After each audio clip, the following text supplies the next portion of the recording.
कभी सोचा है कि मार्केट मतलब बाजार कभी भी एक सीधी लकीर में ऊपर या नीचे क्यों नहीं जाता? हमेशा ये उतार चढ़ाव क्यों? आज हम बाजार की इसी धुन, इसी लय को समझने वाले हैं। और यकीन मानिए, ये समझना कि बाजार कब दौड़ रहा है और कब बस थोड़ी देर सुस्ता रहा है, यही एक कामयाब ट्रेडिंग का राज है। ये बात 100% सच है। मार्केट कोई 100 मीटर की रेस नहीं, बल्कि एक मैराथन है। ये सांस लेता है, मतलब फैलता है और फिर सिकुड़ता है। बस इसी फैलने और सिकुड़ने की लय को जो समझ गया ना, वही एक आम ट्रेडर से स्मार्ट ट्रेडर बन जाता है। इस पूरी कहानी को और आसान बनाने के लिए चलिए एक धावक, एक स्प्रिंटर के बारे में सोचते हैं। जब वो अपनी पूरी जान लगाकर तेजी से दौड़ता है, उसे हम कहेंगे इम्पल्स। और जब वो हांफते हुए सांस लेने के लिए थोड़ा धीमा होता है, बस वही है रिट्रेसमेंट। है ना, एकदम सिंपल। तो चलिए सबसे पहले बात करते हैं इस साइकिल के सबसे एक्साइटिंग, सबसे दमदार हिस्से की, इम्पल्स। यहीं पर तो सारा एक्शन होता है। तो ये इम्पल्स मूव आखिर है क्या? सीधी सी भाषा में कहें तो ये एक बहुत मजबूत, तेज चाल है जो मेन ट्रेंड की तरफ होती है। और इसे चला कौन रहा है? बड़े बड़े खिलाड़ी, मतलब बड़े बैंक्स और इंस्टीट्यूशंस। उनका पैसा है ये। अच्छा, अब सवाल ये है कि चार्ट पर इसे पहचानेंगे कैसे? देखिए, आपको बड़ी बड़ी सॉलिड कैंडल्स दिखेंगी, मतलब ऐसी कैंडल्स जिनकी बॉडी लंबी हो और विक यानी वो पतली डंडी बहुत छोटी हो। कीमत बहुत तेजी से कम समय में एक लंबा फासला तय कर लेगी। और ट्रेंड के खिलाफ जाने वाली कैंडल्स ना के बराबर दिखेंगी। ये बाजार की ताकत का खुला प्रदर्शन है। तो इस जोरदार मूव के पीछे की कहानी क्या है? देखिए, ये कोई तुक्का नहीं है, ये बिग मनी का खेल है। बड़े बड़े इंस्टीट्यूशनल ट्रेडर्स भारी भरकम पैसा लगा के मार्केट को एक दिशा में जबरदस्ती धकेल रहे होते हैं। और यहीं पर आता है एक गोल्डन रूल, जिसे हमेशा गांठ बांध कर रखना है। चलती ट्रेन में कभी मत चढ़ो।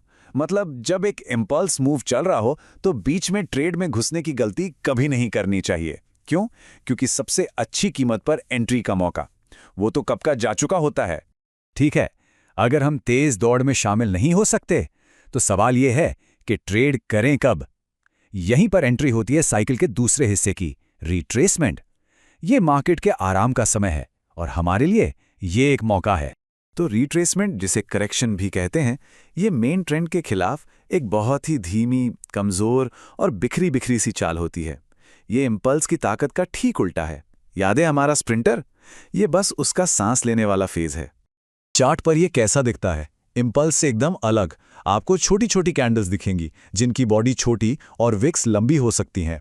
कीमत बहुत धीरे धीरे आगे बढ़ेगी और कैंडल्स एक दूसरे पर चढ़ी हुई, मतलब ओवरलैपिंग दिखेंगी। देखकर ही लगेगा कि मार्केट में कोई दम नहीं है और वो खुद उलझन में है। अब इसके पीछे की साइकोलॉजी क्या है? देखिए, ये बहुत जरूरी है समझना कि ये ट्रेंड का पलटना नहीं है, ये तो बस प्रॉफिट टेकिंग है। जिन बड़े खिलाड़ियों ने इम्पल्स मूव शुरू किया था, वो अब अपना मुनाफा निकाल रहे हैं। अगली बड़ी चाल चलने से पहले थोड़ा आराम कर रहे हैं। और एक स्मार्ट ट्रेडर के लिए असली मौका यहीं छिपा होता है। वो रिट्रेसमेंट को बाजार की कमजोरी की तरह नहीं, बल्कि एक डिस्काउंट की तरह देखता है। सोचिए, किसी चीज पर सेल लगी है। ये अगले बड़े मूव से पहले एक बेहतर कीमत पर एंट्री करने का सुनहरा मौका है। तो चलिए इन दोनों को एक साथ रखकर देखते हैं ताकि बात बिल्कुल साफ हो जाए। इम्पल्स मूव यानी स्प्रिंट, ये तेज और मजबूत है, यहां पर हमें बस देखना है। वहीं रिट्रेसमेंट मूव यानी आराम, ये धीमा और कमजोर है और यहां हमें एंट्री की तैयारी करनी है। एक में इंस्टीट्यूशनल पैसा है, दूसरे में प्रॉफिट टेकिंग। अंतर दिन और रात जैसा है।